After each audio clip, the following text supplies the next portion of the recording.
అప్పుల బాధలు వెంటాడుతున్నాయా? అయితే 6 JVR వారి జాతిరత్నాలు ధరించండి. హాయ్ హలో నమస్తే, వెల్కమ్ టు మనం టీవీ.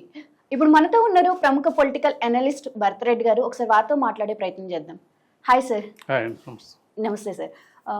ఆంధ్రప్రదేశ్లో పొగాకు రైతు పరిస్థితి చూసుకుంటే దారుణంగా ఉంది. ఎవరు కొనట్లేదు అనుకునే పరిస్థితుల్లో గవర్నమెంట్ అంటే ఉన్న కూటమి ప్రభుత్వం అండగా ఉంటాం మేమని చెప్పి పొగాకు రైతులకి అండగా ఉంది.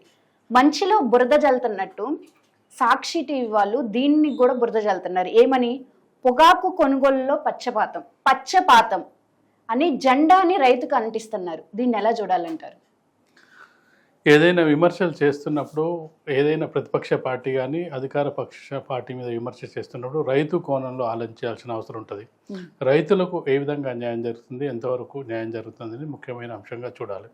అంటే ఇటీవలి కాలంలో మనం చూసుకున్నట్లయితే కూటమి ప్రభుత్వం ఏర్పడిన నాటి నుంచి మొదలు చూసుకుంటే అధికార ప్రతిపక్షాల మధ్య ప్రతి విషయం కూడా ఏదో ఘర్షణ వాతావరణం, ప్రతి విమర్శలు కొనసాగుతున్నాయి. కానీ ఏది కూడా ప్రతిపక్షం నుంచి సానుకూలంగా ఒక సూచన కానీ సలహా కానీ రావట్లేదు. అయితే రైతులకు సంబంధించిన అంశం వచ్చినప్పుడు ఖచ్చితంగా పార్టీలు బాధ్యతాయుతంగా వ్యవహరించాల్సిన అవసరం ఉంటుంది. నిజంగానే రైతులకు అన్యాయం జరిగే రైతు ఏ రైతైనా, ఏ పార్టీలో ఉండే రైతైనా రైతును రైతుగానే చూడాలి. రైతుకు పార్టీ అంటగట్టకూడదు. ఎన్నికల టైంలో వాళ్ళకు నచ్చిన వాళ్ళకు ఓటేస్తారు, నచ్చిన విధంగా ఉంటారు. చాలామంది రైతులు అసలు ఏ పార్టీ కూడా బయటపడే ప్రయత్నం చేయరు. దానికి కారణం ఏంటంటే ఒక పార్టీ ముద్ర వేసుకున్నట్టయితే వచ్చే స్కీములు కొంతమంది మధ్యలో ఉండే నాయకులు అందకుండా చేస్తారు. నువ్వు ఆ పార్టీకి లాయలిస్టులు, ఆ పార్టీకి ఓటేసావు అనే ఉద్దేశంతో వాళ్ళు రావాల్సిన పథకాలు కానీ సబ్సిడీలు కానీ రాకుండా కొంత కింది స్థాయి నాయకులు వాళ్ళకు అడ్డుకుంటారనే ఉద్దేశంతో రైతులు ఎక్కడ కూడా బయటపడే ప్రయత్నం చేయరు. వాళ్ళకు ఎన్నికల సమయంలో వాళ్ళకు నచ్చిన పార్టీకి ఓటేస్తుంటారు. కొంతమంది బయట కూడా తిరుగుతుంటారు. పార్టీకి ముఖ్యంగా కార్యకర్తలుగా రైతులు కూడా తిరుగుతుంటారు.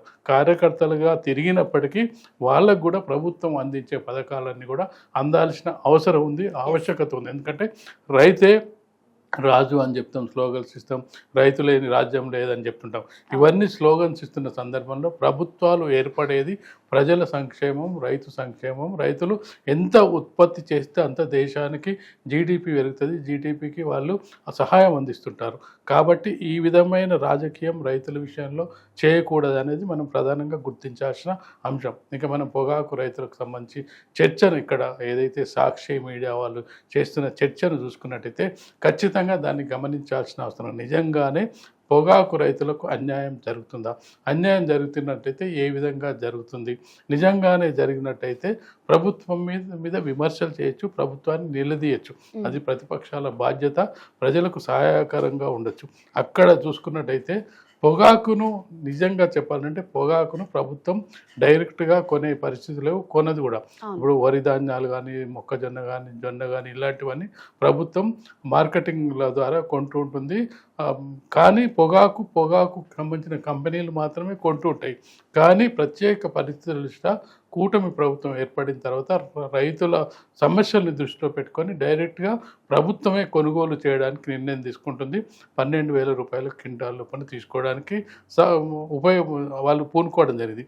ఈ సందర్భంగా ఈ కేవలం పచ్చ రైతులకే పక్షపాతంతో చేస్తున్నారనే విమర్శల వల్ల రైతులకు అన్యాయం జరిగే అవకాశం ఉంటుంది, రైతులకు మేలు చేసే అవకాశం ఉండదు. ఎందుకంటే రైతుని నువ్వు ఎప్పుడైతే పార్టీల వైజ్గా డివైడ్ చేస్తావో అక్కడ గ్రామాల్లో కూడా కొంత కక్షలు పెరిగే అవకాశం ఉంటుంది. ఎందుకంటే మాకు కొన్ని సందర్భాల్లో ఒకరిద్దరికి అది అందకపోవచ్చు, అది ఏ పార్టీ వల్లైనా ఉండొచ్చు. అది ఘర్షణలకు, ఈర్ష్యా ద్వేషాలకు దారితీసే అవకాశం ఉంటుంది. అంటే మొదటి రోజు కొంతమంది రైతులకు కొనుగోలు అయిన తర్వాత రెండో రోజు, మొదటి రోజు ఒకవేళ కొంతమంది రైతులకు అవ్వకపోతే నేను ఈ పార్టీ ఏరియా కావాలేదనే కక్షలు కార్పణ్యాలు పెరిగే అవకాశం ఉంటుంది. కాబట్టి ఖచ్చితంగా కూడా ప్రభుత్వం తీసుకున్న నిర్ణయాన్ని స్వాగతించాలి. పచ్చ రైతులకే అందుతుందని చెప్పే ప్రయత్నంలో వీళ్ళు ఉన్నప్పుడు మిగతా రైతులకు కూడా అందించే ప్రయత్నం చేయాలి. వాళ్ళకు అలా మిగిలిపోయిన వాళ్ళు ఉంటే వాళ్ళకు సహాయం అందించే ప్రయత్నం చేయాలి. కానీ దాన్ని రాజకీయంగా వాడుకునే ప్రయత్నం చేయడం వల్ల రైతులకైతే లబ్ధి చేకూరే అవకాశం అయితే కనిపించదు. ఇటీవలి కాలంలో మనం చూసుకున్నట్టయితే జగన్మోహన్ రెడ్డి పర్యటన చూసుకున్నట్టయితే ప్రతి మార్కెట్ యార్డు దగ్గరికి వెళ్తున్నారు. మిర్చి రైతు దగ్గరికి వెళ్ళడం జరిగింది. మిర్చి యార్డులకు సంబంధించిన కొంత వెళ్ళడం కంటే అక్కడ ఎక్కువ రాజకీయమే మనకు కనిపిస్తుంది. రాజకీయంగానే ఏదో ఒక ఘర్షణ వాతావరణంలో నెలకొనడం. మన మామిడి రైతులను చూసుకున్నట్టయితే మామిడి రైతుల మీద రోడ్ల మీద మామిడి కాయలను పోసి నిరసన వ్యక్తం చేయడం, సరే ఇవన్నీ చేస్తున్నప్పటికీ దానివల్ల రైతులకు లబ్ధి పొందితే మంచిదే. ప్రతిపక్ష పార్టీ నిర్వహిస్తున్న పాత్ర ఎప్పుడు కూడా మంచి పాత్రగానే ఉంటుంది. ఎందుకంటే ప్రజల పక్షాన నిలబడాల్సింది ప్రతిపక్షమే. అంటే ప్రభుత్వం దృష్టికి అన్నీ రాకపోవచ్చు, ఎమ్మెల్యేలు సొంత పార్టీ వాళ్ళు అన్ని విషయాలు చెప్పకపోవచ్చు. ఎందుకంటే అధినేత దగ్గర మాకేమైనా ఇబ్బంది ఉంటుందో, ఇక్కడ చెప్పినట్టే అధినేత మమ్మల్ని తక్కువ చేస్తాడేమో అని చెప్పే ఉద్దేశంతో చెప్పకపోవచ్చు. కానీ పత్రికలు అలాగే చూసుకున్నట్టయితే ప్రతిపక్షాలు ఖచ్చితంగా అధికార పక్షానికి ముందు సమస్యలు తీసుకెళ్లాల్సిన అవసరం ఉంటుంది. చివరికి ఏమైంది, వీళ్ళు పొగాకు రైతులకు సంబంధించి ఇంత చేస్తే లాస్ట్కి ఏమైంది, వైసీపీకి సంబంధించిన రైతులు, వైసీపీకి ఓటేసిన రైతులే తిరగబడే పరిస్థితి తెస్తున్నారు. దానివల్ల ఎవరు పలసనయ్యారు, చివరికి వైసీపీ పార్టీ, వైసీపీ నాయకత్వమే విఫలమైందని చెప్పొచ్చు. అంటే నీ పార్టీకి ఓటేసిన వాళ్ళు, నీ పార్టీ రైతులు, నీ పార్టీ కార్యకర్తలే నీ మీద తిరగబడుతున్నారు. అయితే దీనికి కూడా మళ్ళీ ఒక న్యూస్ రాశారు కదా సార్, అంటే భయపెట్టి ఇలా చెప్పించారు అని చెప్పి. భయపెడుతూ చెప్పడం అంటే నిజంగానే ఒకవేళ భయపడుతూ చెప్పే వాళ్ళ ఫీలింగ్స్ వేరేగా ఉంటాయి. నిజంగా వాళ్ళకు న్యాయం జరిగితే ఒకరిద్దరు భయపడి చెప్తారు, కానీ వాళ్ళకు న్యాయం జరుగుతుంది. మా పొగాకు రైతును గతంలో కంపెనీలు వచ్చి కంపెనీల దగ్గర దేబెరించాల్సిన పరిస్థితి ఉంటుంది. కంపెనీలు తీసుకుంటే లేకపోతే ప్రభుత్వం అట్లా కాదు. ప్రభుత్వం ఏంటంటే ప్రభుత్వం బాధ్యతగా తీసుకున్నప్పుడు ప్రభుత్వం ప్రజలు ఓటేశారు కాబట్టి బాధ్యత ప్రభుత్వానికి ఉంటుంది. వాళ్ళు ముందుకొచ్చి టేకప్ చేశారు కాబట్టి అది గొప్ప విషయంగా మనం చెప్పొచ్చు.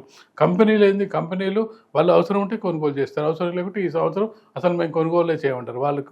వాళ్ళని ఎవరు ప్రశ్నిస్తారు? కంపెనీ వాళ్ళని మాకు కొనుగోలు లేవు, మేము కొనే పరిస్థితి లేదని చెప్తారు. వాళ్ళని ప్రశ్నించే అవకాశం ఉంటుంది. ప్రభుత్వం అట్లా కాదు. ఒకవేళ వాళ్ళకు అవసరం లేకున్నా కొనాల్సిన పరిస్థితి ప్రభుత్వానికి ఉంటుంది. ఎందుకంటే ప్రజల సంక్షేమం, రైతుల సంక్షేమం దృష్ట్యా. కాబట్టి ఇప్పుడు తిరగబడుతున్న రైతుల్ని వాళ్ళు గమనించాలి. నా పార్టీకి ఓటేసిన రైతులు బెదిరింపు కంటే కూడా వాళ్ళకు న్యాయం జరుగుతుంది. వాళ్ళకు న్యాయం జరుగుతున్న దృష్ట్యా వాళ్ళు తిరగబడుతున్నారు. ఎందుకంటే వాళ్ళకు వచ్చిన కొనుగోళ్లకు సంబంధించి ఇట్లాంటి రాజకీయం జరుగుతున్నప్పుడు వాళ్ళకి అన్యాయం జరుగుతుందనే ఉద్దేశం ఉన్నప్పుడు తిరగబడతారు, లేకుంటే తిరగబడే అవకాశం ఉండదు. బెదిరిస్తేనో భయపడితేనో వాళ్ళు భయపడే అవకాశం తక్కువ ఉంటుంది. ఎందుకంటే నేను ముందుగా చెప్పినట్టు ఏ రైతులు కూడా పార్టీగా బయటికి రావడానికి ఇష్టపడరు. నేను వైసీపీ, నేను టీడీపీ పార్టీ రైతును, నేను వైసీపీ పార్టీ రైతులే. వాళ్ళకు కావాల్సింది ఏంది, వాళ్ళు పంట పండిస్తారు. పంట పండించిన తర్వాత మార్కెట్కి వెళ్తుంది. మార్కెట్కి వెళ్ళిన తర్వాత గిట్టుబాటు ధర రావాలి. గిట్టుబాటు ధర వచ్చిన తర్వాత ఆ డబ్బులు బ్యాంకుల్లో 4-5 రోజుల్లో 1 వీక్ లోపల వాళ్ళ అకౌంట్లో పడాలి. ఇదే రైతులు కోరుకునేది. అంతకుమించి వాళ్ళకేముంటుంది? దాన్ని వాళ్ళు ఏ ప్రభుత్వం చేస్తే ఆ ప్రభుత్వాన్ని మెచ్చుకుంటారు. అది వైసీపీ చేసినా, టీడీపీ చేసినా మాకు న్యాయం జరుగుతుంది, మాకు టైంకి డబ్బులు పడ్డాయి, టైంకి కొనుగోలు జరిగాయి. వారాలు రైతులు మనం చూస్తుంటాం. వరి ధాన్యాల విషయం వచ్చినప్పుడు వారాలు అక్కడ కల్లాలు పోసుకొని, కుప్పలు పోసుకొని మార్కెట్లో వెయిట్ చేస్తుంటారు. ఈలోపు వర్షం వస్తుంటుంది, కొంత లాస్ అవుతుంటుంది. ఇవన్నీ పరిస్థితులు ఇస్తే వాళ్ళకి ఏం కావాలి, మార్కెట్కి తీసుకోగానే వెళ్ళనే మార్కెట్లో కొనుగోలు పూర్తవ్వాలి. కొనుగోలు పూర్తయిన ఒక వారం రోజుల్లో ఎప్పుడో వాళ్ళకు డబ్బులు పడాలి. ఇంతవరకే. ఇక అక్కడ వైసీపీ రైతులు, టీడీపీ రైతులు అనేవాళ్ళు ఉంటారు. ఇది ప్రతిపక్షం గమనించాల్సిన అవసరం ఉంది. ఇప్పటికైనా రచ్చ చేయడం కంటే కూడా వాళ్ళకు రైతులకు ఏ విధంగా మేలు జరుగుతుంది, ఇంకా మేలు జరగాలంటే ఏ విధంగా సూచనలు సలహాలు చేయాలి, అందరి రైతులకు ఏ విధంగా సహాయం చేయాలనే కార్యక్రమం ముందుకెళ్తే రైతులు కూడా సంతోషించే అవకాశం కనిపిస్తుంది. Right, thank you sir.